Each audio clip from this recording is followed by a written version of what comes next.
tell me more about this LBO model that you've been building. Like, what have you guys built out so far, and like, what are walk me through some of the mechanics of that. Yeah, I mean, so a lot of the assumptions that Like, are where did you start? Where present, did you the start first? to start off, I built out the free cash flow statement based on like past historical data and then projecting it out. That's where I started first. Okay, how do you do that? How do you like? What are the steps to projecting out free cash flow? And like, what past data did you have? We had past data on their income statement that we used to project free cash flow. And like, do you want me to tell you how to calculate free cash flow? Yeah, sure. I mean, like, is all you need the income statement, or like, yeah, how would you go about calculating that? Yeah, I mean, to calculate free cash flow, you essentially do EBIT times one minus the tax rate, minus capex, plus or minus changes in net working capital, and plus depreciation and amortization. Okay. Anything else? Um, Like what you just gave me, is that lever free cash flow or is that unlevered free cash flow? that's unlevered free cash flow. Okay. And so like, do you use unlevered free cash flow for your LBOs or lever free cash flow? The complete part I looked at that we were building is going to be levered, but so far I've built out the unlevered part. Like, I've Okay. included the mandatory debt repayments yet, or the interest expense. Okay. So you build out the unlevered free cash flow, and then where do you go from there? Um, so essentially, like some of the assumptions that we made so far, as regard to revenue growth, projecting it out. Like for example, for revenue growth, we looked at the industry growth with the industry the company works for. And we looked at a base case, a upside case, downside case, different other assumptions like depreciation and like margins. We used a lot of historical data that the company provided us and based our future assumptions on that. Yeah, so that was the next steps. So you built in different cases, which is still that's basically still just talking about the free cash flow, but you just have three different cases for the free cash flow forecast, right? Right, right. Okay. And then like where do you go from there? And then Once you have the free cash flow, and then what do you do? yeah, so essentially another thing I worked on was assumptions. So to find the purchase price, we use a multiple for president transactions. I found a couple of deals that were very relevant and used that as the multiple for the purchase price, and then looked at the exit multiple based on like how much we predict the company will grow, other assumptions like that.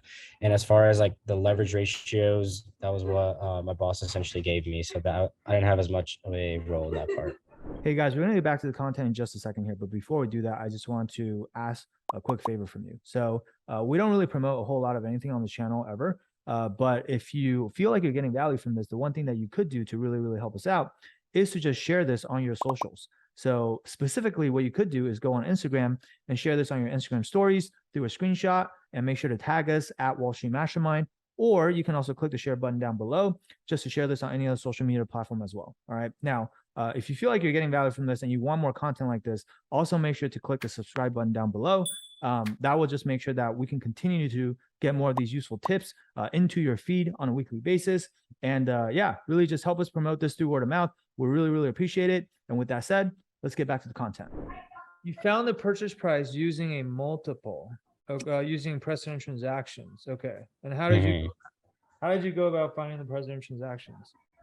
I found for to the present transaction specifically, I was able to find them on some website. I forgot the name of the website, but it had some information on a deal, and I was able to contact an investment bank and talk to one of the bankers there to ask about deals that they worked on within the industry, because that's the industry they specialized in. The industry that the company I'm looking at was working for, and he was able to give me a little bit of information on the multiples that he's been seeing.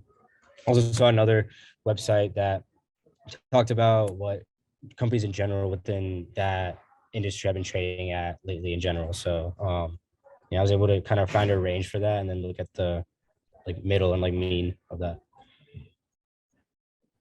Okay, so you're basing this on off of actual precedent transactions, or you're basing this off of just like your conversations with these bankers? Well, both. I mean, conversation like the banker told me the present like the transactions he's been seeing in his research, and then present transactions that I've seen through my own research. So combine those two and just found the average. Okay, and so these are what EBITDA multiples that you're using? Yeah, EBITDA multiples. Okay, using LTM or NTM?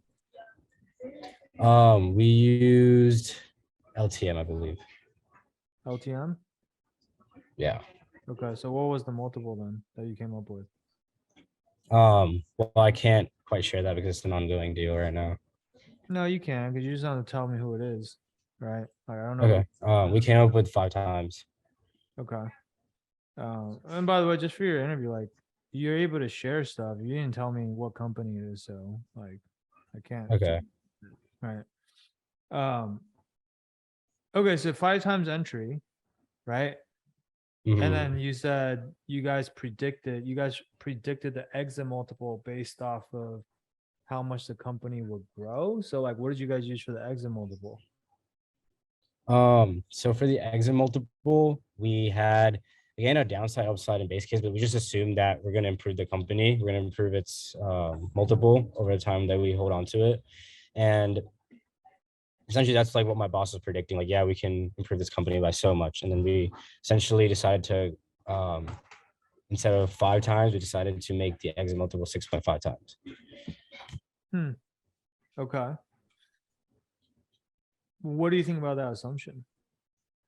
I mean, I think it's pretty fair because the within the industry, like companies are growing at 7.7%.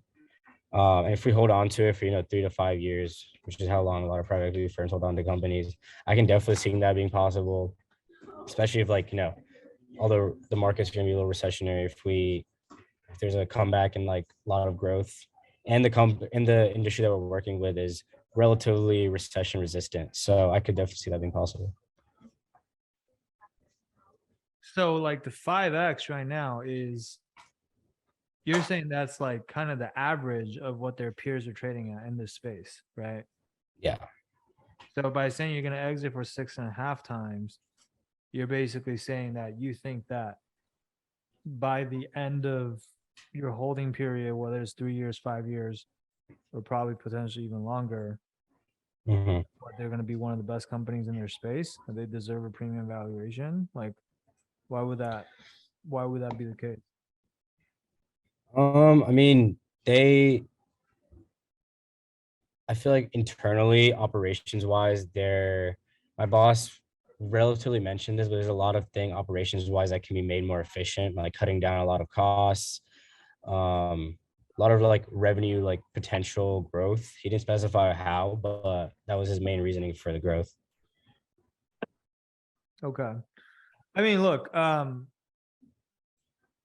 typically, like in an LBO model, and the base case assumption is you assume the same exit as the entry. So like Yeah. it doesn't really, at least for the base case, like usually you wouldn't assume that you're gonna be able to create a 1.5 turn improvement on the multiple. Like you might be able to, Hmm. but that would be something like more of an upside case or something. You know what I'm saying? Hmm.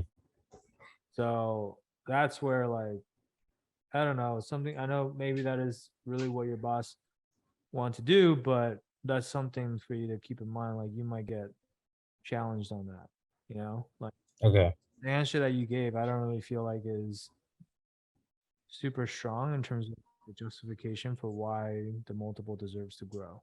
Right. Okay.